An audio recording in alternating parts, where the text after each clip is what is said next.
الحمد لله نحمده ونستعينه ونستغفره ونؤمن به ونتوكل عليه ونعوذ بالله من شرور أنفسنا ومن سيئات أعمالنا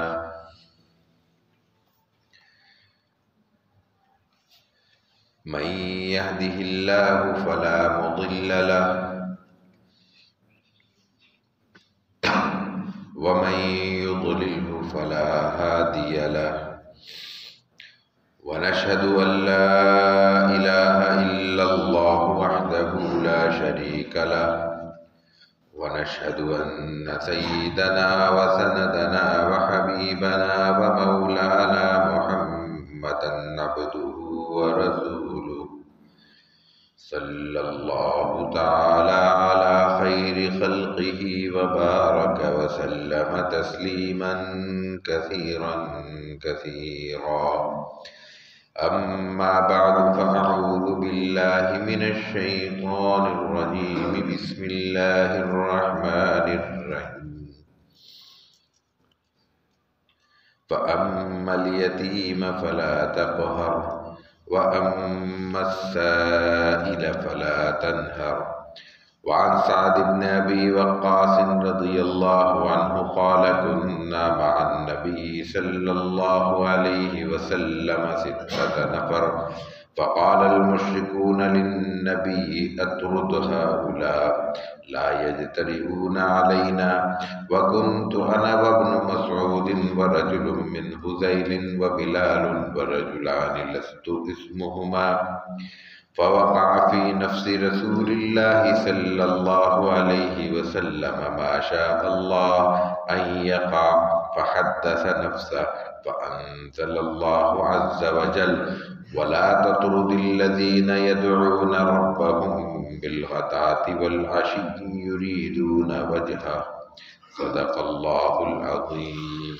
وصدق رسوله النبي الكريم ونحن على ذلك لمن الشاهدين والشاكرين والحمد لله رب العالمين۔ ہمارے اس سلسلہ وار درس میں آج امام نووی رحمہ اللہ کی کتاب ریاض الصالحین کے نئے باب کا آغاز ہو رہا ہے، اور اس باب کا عنوان ہے باب ملاطفت الیتیم والبنات وسائر الضعفۃ والمساکین والمنکسرین والاحسان الیہم والشفقۃ علیہم والتواضع معہم وخفض الجناح لہم، یعنی یتیم اور بچیوں اور کمزور اور ضعیف اور مسکین لوگوں کے ساتھ تعلق اور ان کے ساتھ نرمی کا سلوک کرنے کے باب میں بیان میں، اور ان پر احسان کرنا، ان پہ شفقت کرنا، ان کے لیے عاجزی کرنا، یعنی کمزوروں کے لیے عاجزی کا اظہار کرنا، اور ان کے لیے اپنے پر بچھا دینا۔ یہ اردو کا بھی محاورہ ہے، کسی کے لیے پر بچھانا، اس کا مطلب ہوتا ہے کہ اس کے لیے اپنی ساری صلاحیتیں وقف کر دینا اور اپنے آپ کو اس کے لیے اس کے آگے جھکا دینا۔ پر بچھانے کا مطلب انسان کو نیچے آنا پڑے گا، تو کسی کمزور آدمی کے لیے جو پہلے سے نیچے موجود ہے خود بھی نیچے آ جانا، یہ پر بچھانا ہوتا ہے۔ تو یہ بیان ہے اس میں۔ پہلی روایت حضرت سعد بن ابی وقاص سے ہے، وہ ایک واقعہ بیان کرتے ہیں، بہت چھوٹا سا واقعہ، معمولی سی بات ہے، لیکن قرآن کریم نازل ہوتا ہے، اتنی بڑی بات ہے وہ۔ چھوٹی سی بات سے مراد ہماری نظر میں چھوٹی، بڑی بات سے مراد اللہ کی نظر میں بڑی۔ تو معمولی سی بات تھی بظاہر، قرآن نازل ہوتا ہے اس بات پہ۔ بات کیا تھی کہ سعد بن ابی وقاص کہتے ہیں کہ کنا مع نبی صلی اللہ علیہ وسلم 6 نفر، ہم 6 افراد تھے اور کہیں بیٹھے ہوئے تھے۔ وہ تھے کون لوگ؟ وہ سب کمزور لوگ تھے، غریب لوگ تھے، صحابہ میں سے کمزور لوگ تھے، مالی اعتبار سے، سماجی اعتبار سے ضعیف، مسکین۔ تو وہ 6 لوگوں میں سے کچھ کا ذکر بھی کرتے ہیں حضرت سعد۔ وہ کہتے ہیں کہ ایک تو میں تھا ابن مسعود رضی اللہ تعالیٰ عنہ سے بالکل شروع میں، 5ویں 6 نمبر پہ اسلام لانے والے صحابی ہیں ابن مسعود، بہت جلیل القدر صحابی ہیں۔ ایک حذیل قبیلہ ہے بنو حذیل، اس کے کوئی ایک صاحب تھے، حضرت بلال تھے، حضرت بلال حبشی کو تو سب جانتے ہیں۔ ورجلان لست اسمهما، 2 افراد ایسے تھے جن کے مجھے نام معلوم نہیں ہے، ظاہر ہے کہ بہت سے لوگ ہوتے ہیں تو آدمی کو نام سب کے یاد نہیں ہوتے، معلوم نہیں ہوتے۔ تو اس وقت مشرکین نے یہ کہا ان 6 افراد کی موجودگی میں آپ علیہ الصلوۃ والتسلیم سے، اب تصور یہ کیجئے کہ رسول اکرم صلی اللہ علیہ وسلم صحابہ کے مجمع میں بیٹھے ہوئے ہیں، 5-6 افراد ہیں، سب کے سب کمزور ہیں، غریب ہیں، ضعیف ہیں، مسکین ہیں۔ مشرکین کے سردار آتے ہیں، سردار وڈیرا بڑا آدمی سرمایہ دار، اس کی تو اپنی ایک ٹور ہوتی ہے، وہ کہہ رہا ہے کہ میں آپ لوگوں کے ساتھ بیٹھ کے بات نہیں کروں گا، الگ سے بات کروں گا۔ تو وہ آ کے کیا کہتے ہیں، آپ علیہ الصلوۃ والتسلیم کو یہ کہتے ہیں کہ ان کو یہاں سے ہٹا دیں، رسول اللہ صلی اللہ علیہ وسلم سے کہتے ہیں کہ ان کمزور صحابہ کو میرے اپنے پاس سے ہٹا دیں، آپ کے ساتھ ہمیں کچھ بات کرنی ہے، ہم جب آپ سے مخاطب ہوں گے اور ہمارے برابر میں یہ بیٹھے ہوئے ہوں گے تو آئندہ چل کر یہ تو بڑے جری ہو جائیں گے اور ان کی تو جرت ہو جائے گی، ان کو تو حوصلہ بڑھ جائے گا، پھر تو یہ ہمارے منہ آئیں گے۔ ایک آدمی ہے، کسی سے ملاقات ہی نہیں ہوئی کبھی، وہ اپنی لینڈ کروزر میں گزر گیا، آپ بھی دیکھتے رہ گئے، وہ بھی دیکھتے رہ گئے، کسی کو پرواہ نہیں ہے، لیکن کہیں نشست میں وہ کہیں آمنا سامنا ہو گیا اور کسی جگہ معزز بن کے آپ بھی اسی صوفے پہ بیٹھے ہوئے ہیں جس پہ وہ بیٹھا ہوا ہے، تو اب تھوڑا سا مجبوری ہو جائے گی، کہیں آپ کو عزت دینا پڑے گی۔ اس صورتحال کو ذہن میں رکھتے ہوئے انہوں نے یہ کہا کہ یہ آپ ان سے ہٹا دیجئے، اطرد ہؤلاء لا یجتریون علیہا، ان کو ہمارے پاس سے یا اپنے پاس سے ہٹا دیجئے، کہیں یہ ہم پر جری نہ ہو جائے۔ ہمارا اسٹیٹس، ہمارا سماجی مقام مرتبہ بالکل الگ ہے، ان کو ہمارے ساتھ ملانے کی وجہ سے ان میں وہ جرت پیدا ہو جائے گی کہ یہ ہمارے عہدے اور منصب کے لیے یا ہمارے سماجی مقام کے لیے خطرہ بن سکتے ہیں، ان کو اپنے پاس سے ہٹا دیجئے۔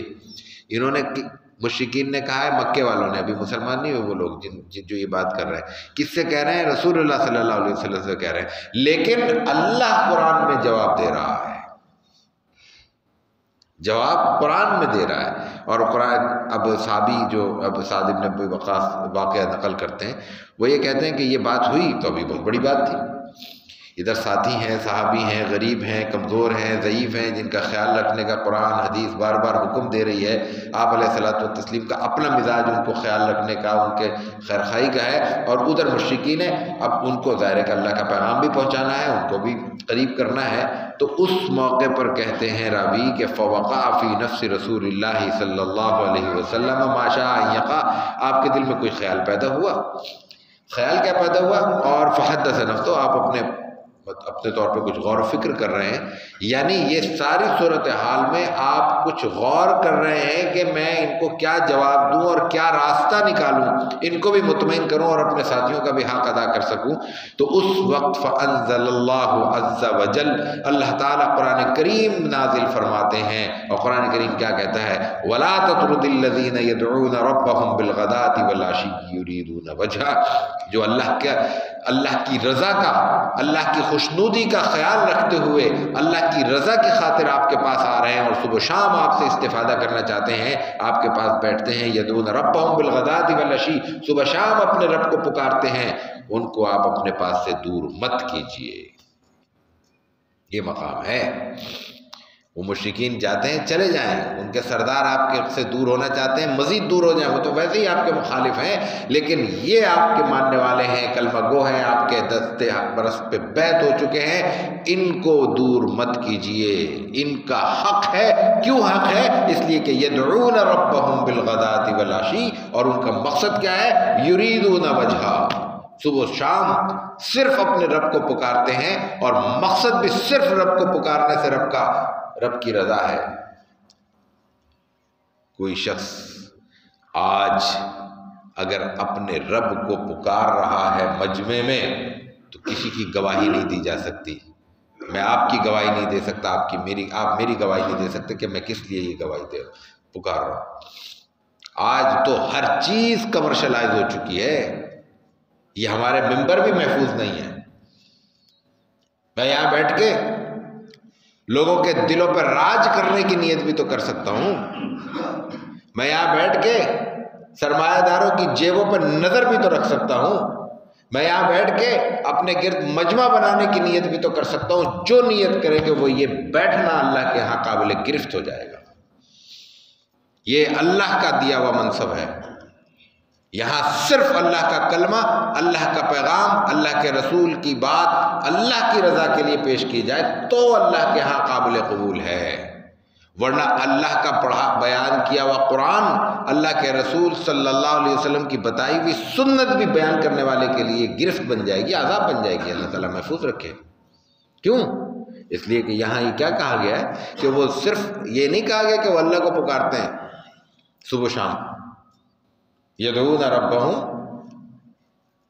بالغداۃ والعشی، صبح شام اللہ کو پکارتے نہیں، یہ نہیں کہا، بلکہ کیا کہا ہے یریدون وجہہ. وہ صرف اللہ کو نہیں پکارتے، اللہ کے رسول کو نہیں پکارتے، بلکہ اس پکار کا مقصد بھی صرف اللہ کے رضا ہے، اللہ کی خوشنودی ہے. تو یہ لوگ اس قدر قیمتی ہیں، اپنے کمزوری کے باوجود، اپنے سماجی مقام نہ ہونے کے باوجود یا سماجی طور پر کمزور سمجھے جانے کے باوجود کہ اللہ تعالیٰ ان کا جواب دے رہا ہے اور یہ دور بھاگتے چلے جائیں، یہ قریب نہیں آتے نہ آئیں، لیکن ان کو دور کرنا آپ کے لیے مناسب نہیں ہے، یہ آپ کو اس کا حق حاصل نہیں ہے. یہ کمزوروں اور ضعیفوں کا یہاں مقام بیان ہو رہا ہے.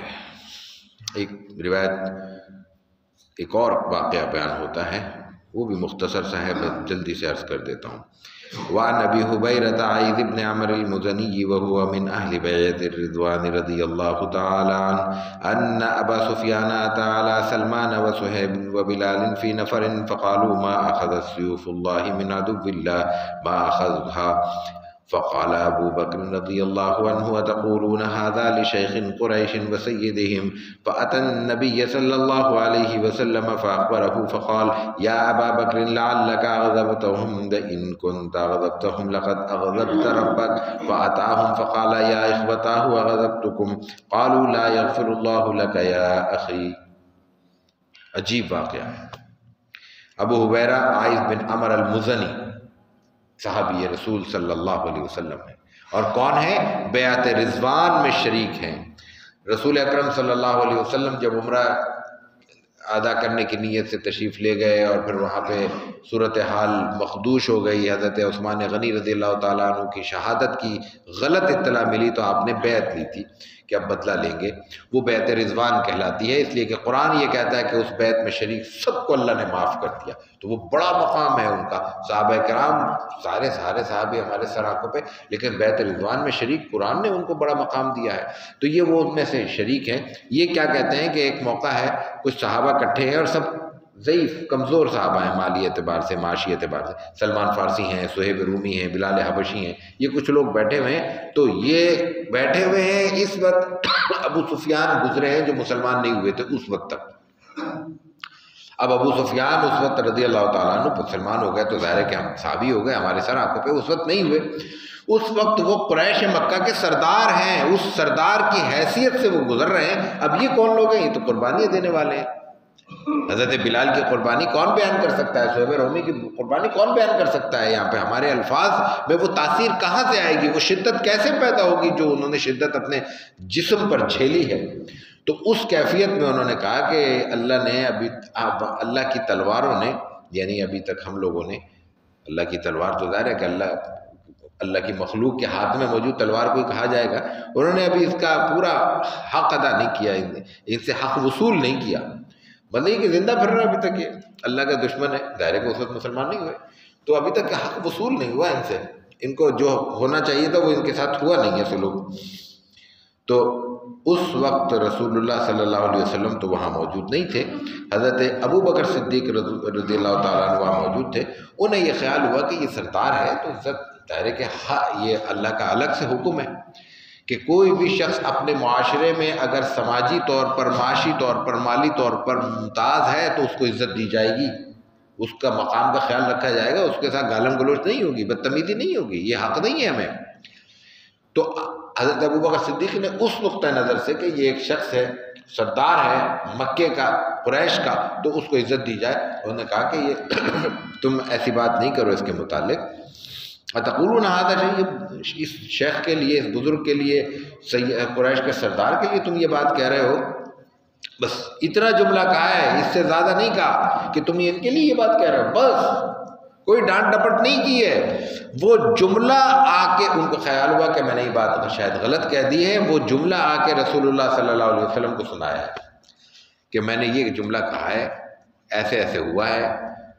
ابو سفیان جا رہے تھے، وہاں یہ صحابہ بیٹھے تھے، سلمان بھی تھے، صہیب بھی تھے، بلال بھی تھے رضی اللہ تعالیٰ عنہ. تو میری زبان سے یہ جملہ نکل گیا، تو آپ ایسا نے فوراً کیا کہ تم نے ان کو ناراض تو نہیں کر دیا؟